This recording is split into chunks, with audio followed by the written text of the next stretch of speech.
Imagine yourself living in the year 1987. The Cold War has been dragging on for decades with seemingly no end in sight. You've seen play out dramatic events such as the Vietnam and Korean Wars, the failed Bay of Pigs invasion, the Cuban Missile Crisis, and the Soviet invasion of Afghanistan. With the passing of each event, you see the world sliding ever closer to an untimely nuclear end. Imagine also that for your entire life, both your country and its capital city have been divided by a near impenetrable physical and ideological barrier. If only there was something you could do, some way to diffuse the tensions between East and West, make the powers that be see sense and agree to disarm and allow everyone to live in peace and harmony.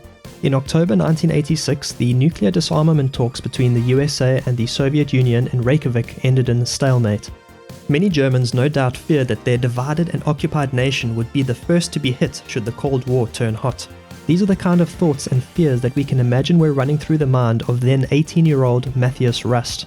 Matthias was passionate about politics and felt the irresistible urge to do something, anything, to help diffuse global tensions. But what could he do? In 1987, Matthias Rust was just a regular 18-year-old trying to figure out what to do with his life. He contemplated this while working as a data processor at a mail-order trinket company. It then struck Matthias that there was something he could do. With his recently acquired pilot's license, he could use his flying skills to create what he later described as an imaginary bridge between the East and the West. His goal was idealistic, but in principle quite simple. He would rent a single-engine Cessna from his local flying club and fly it to the Kremlin, the very heart of the Soviet Union, delivering up to Mikhail Gorbachev the 20-page manifesto of peace he had himself penned. This was certainly easier said than done. The obvious dangers were the natural perils of an inexperienced pilot making an unauthorized solo flight in a single-engine plane across hundreds of miles.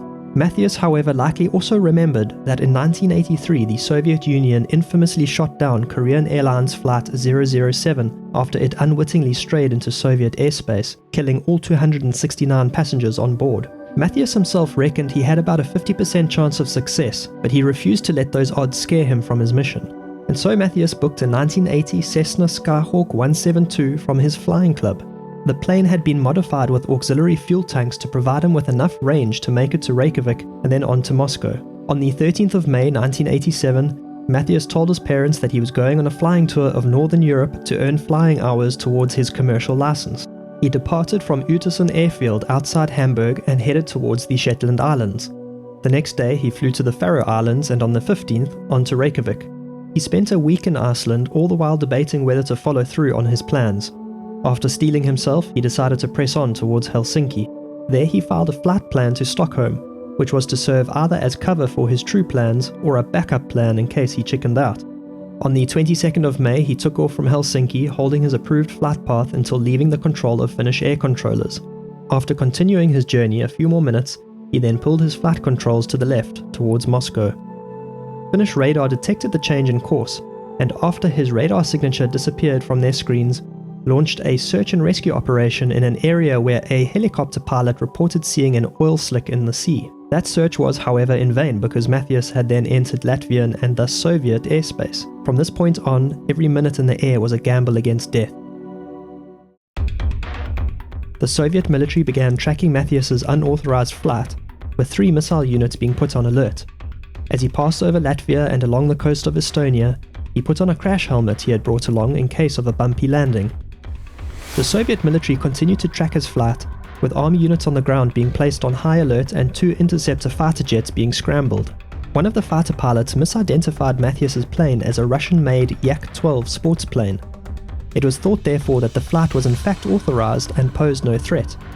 Matthias briefly dropped off Soviet radar when he reduced altitude to fly under cloud cover, but when his blip again appeared on Soviet screens, it was decided to send more fighter jets to investigate.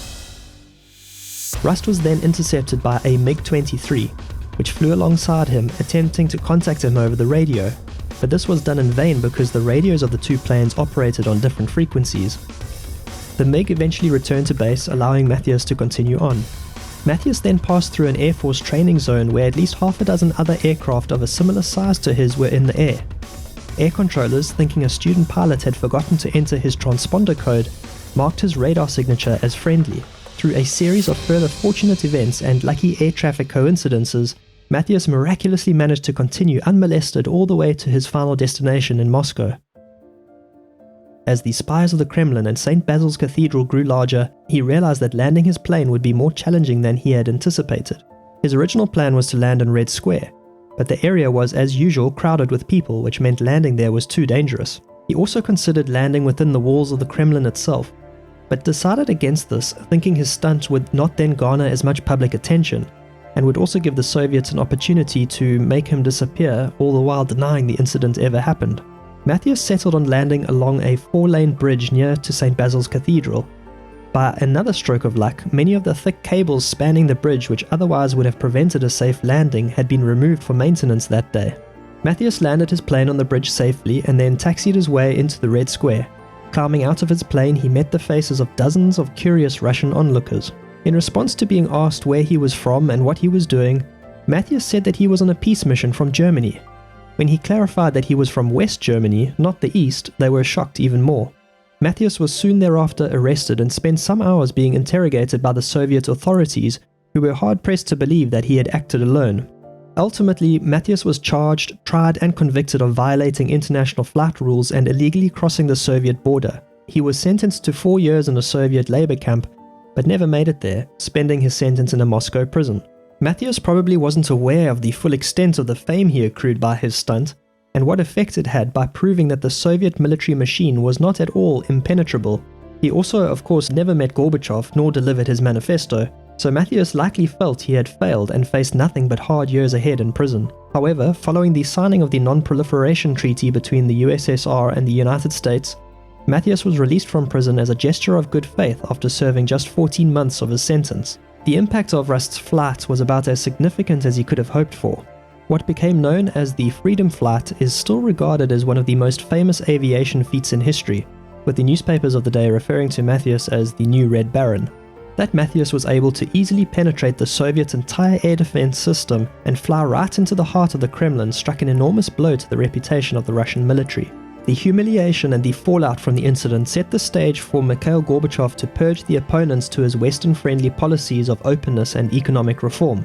The Soviet government also became the butt of a joke which said that the Red Square was the third terminal of Moscow's international airport.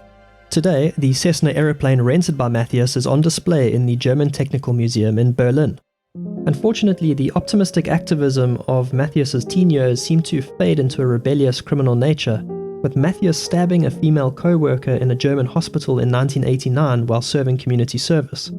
The victim only barely survived, and Matthias was imprisoned for the incident, which it seems was instigated because of unrequited romantic feelings. Matthias was released after serving 15 months in prison and in 1996 converted to Hinduism. In 2001, he again had a brush with the law, being convicted of theft and being ordered to pay a fine. Then in 2005, he was fined €1,500 after being convicted of fraud. In recent years, Matthias has styled himself as both a professional poker player and an investment banker. Today, there stands a monument dedicated to Matthias's 1987 Freedom Flight in a park in Estonia, cementing his legacy as the man who flew into the heart of the Empire of Evil.